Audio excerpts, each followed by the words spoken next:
KTR Kannepalli pump house పర్యటన నేపథ్యంలో స్థానిక బీఆర్ఎస్ నాయకులను పోలీసులు అదుపులోకి తీసుకున్నారు. మంథని నుంచి మహదేవ్పూర్ వైపు వెళ్లే ప్రతి వాహనాన్ని పోలీసులు తనిఖీ చేపట్టారు.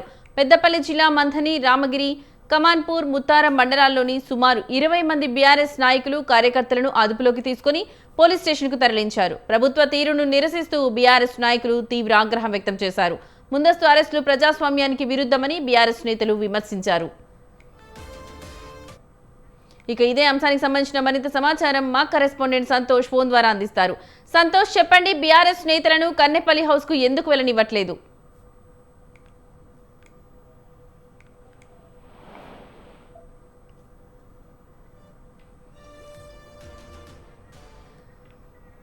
సంతోష్, బీఆర్ఎస్ నేతలను కన్నెపల్లి హౌస్ కు ఎందుకు వెళ్ళనివ్వట్లేదు?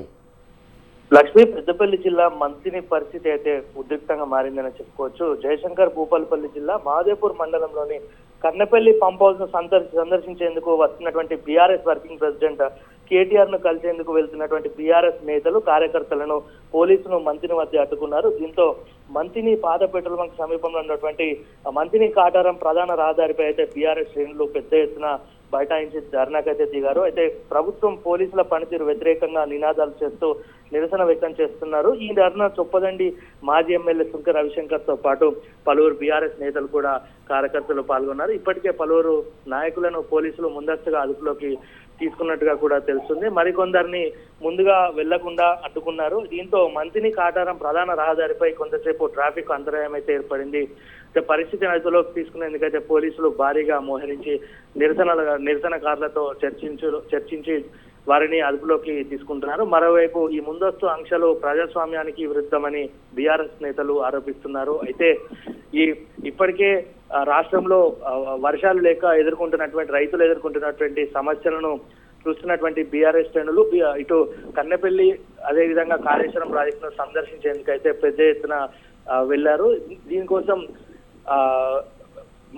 మాజీ మంత్రి KTR, BRS working president KTR అయితే కొన్ని సంచలన వ్యాఖ్యలు అయితే చేశారు. కాంగ్రెస్ ప్రభుత్వం వచ్చినప్పటి నుండి రైతులకు, అదేవిధంగా అనేక సమస్యలు ప్రజలు ఎదుర్కొంటున్నారు.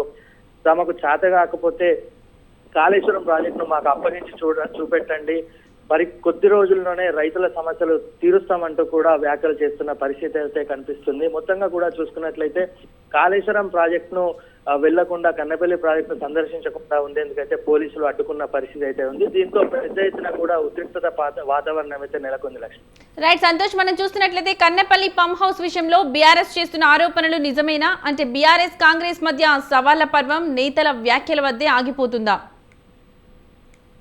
అంటే ఇప్పటికే మనం చూసుకున్నట్లయితే ఈ కాళేశ్వరం ప్రాజెక్ట్ పై మనం చూసుకున్నట్లయితే national dam safety authority enquiry చేయమంటూ కూడా చెప్పిన పరిస్థితి ఉంది.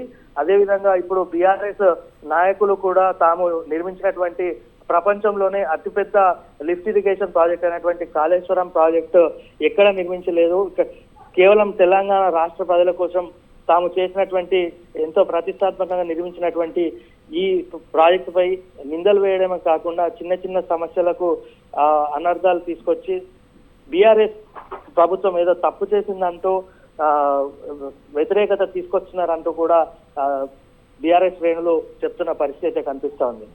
Okay, right. బీఆర్ఎస్ నేతల ముందస్తు అరెస్టులకు కారణాలు ఏమై ఉండొచ్చు?